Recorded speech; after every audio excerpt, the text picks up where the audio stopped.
Joe Biden's dementia, Joe Biden's number on the economy, just the economy in general. It's not looking good for him. And then when you add third parties, it looks even worse. But listen to what they say here on Morning Joe, in particular, Al Sharpton.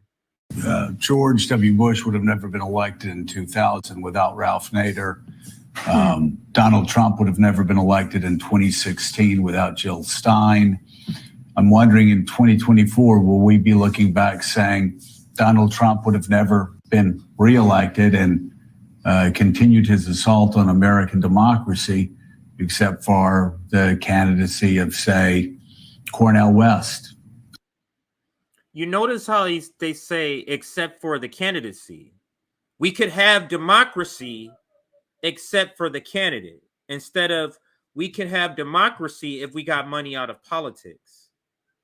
You get what I'm saying? So let's listen a little more to the clip and their assessment. But again, Al Sharpton is the point.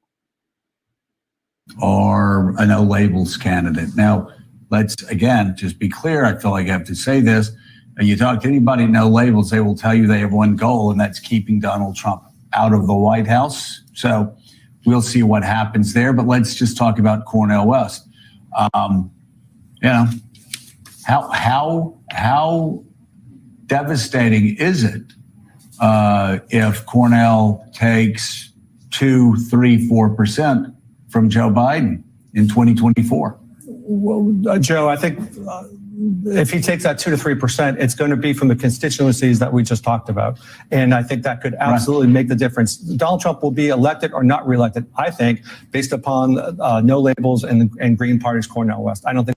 So do you hear the panic? Because they try to mask the panic. Yeah, we're not that in panic mode. But do you hear the panic? Because this guy just said, I think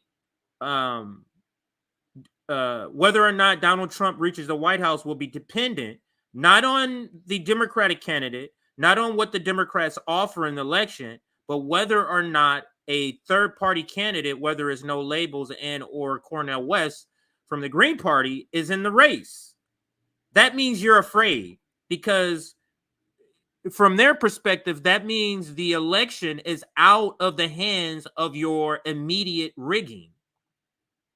That there's any question about his inability to get a majority of the American electorate and a majority of the Electoral College. So, Rev, let's engage on that subject real quick. I did a story this week about Democrats being nervous about exactly this scenario, that it would, because this race is going to be close. It's just on the margins, whether it is a no labels candidate, those close to the president are far more concerned about a Cornel West figure or the professor himself stealing away just enough progressive, young votes, black votes, whatever it might be, to tip this.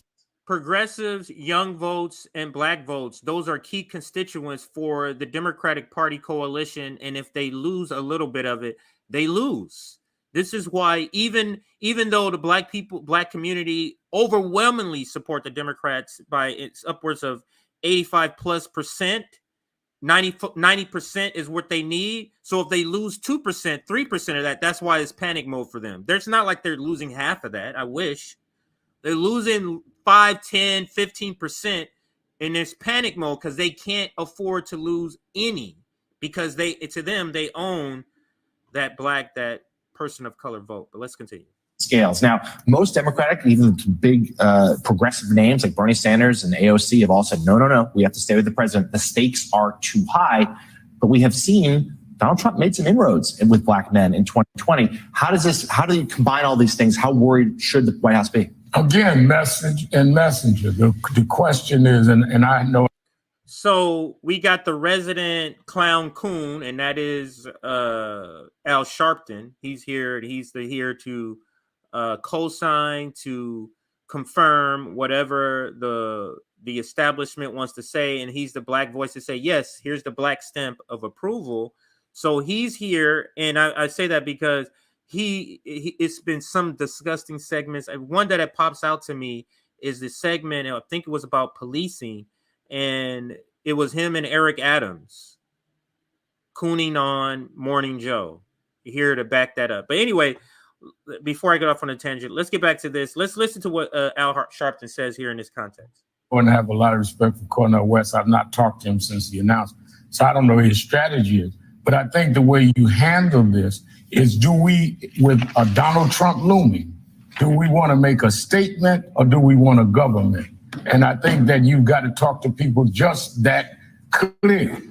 So it's, do we want to make a statement or do we want Donald Trump? Do we want to make a statement or do we want to keep Donald Trump out of the White House? So understand what he's saying here.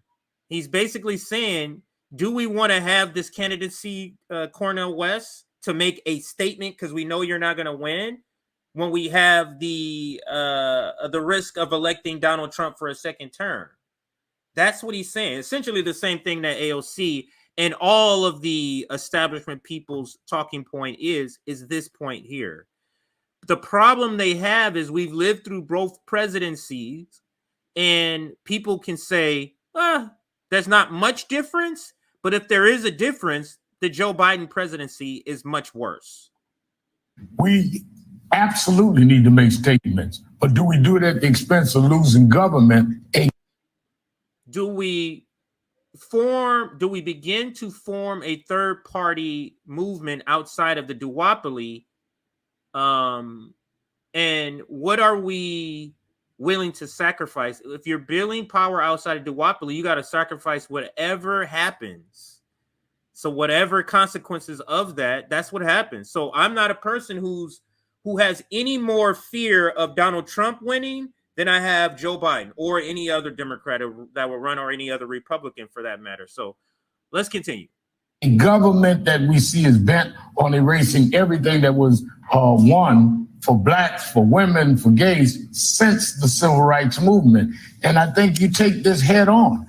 Rather than ignore it, rather than having something wrong with your body and you don't go to the doctor, you deal with the potential problem, you deal with the issues that are being raised, which may be the reason they're running.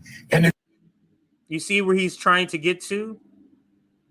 So you think he's trying to present this as, hey, Dr. Cornel West campaign is obviously, they feel like some subject is being missed. So maybe the reason they're running is because they want these other subjects included. So maybe that's all we have to do. Pander to just virtue signaling. This is what the Democrats do.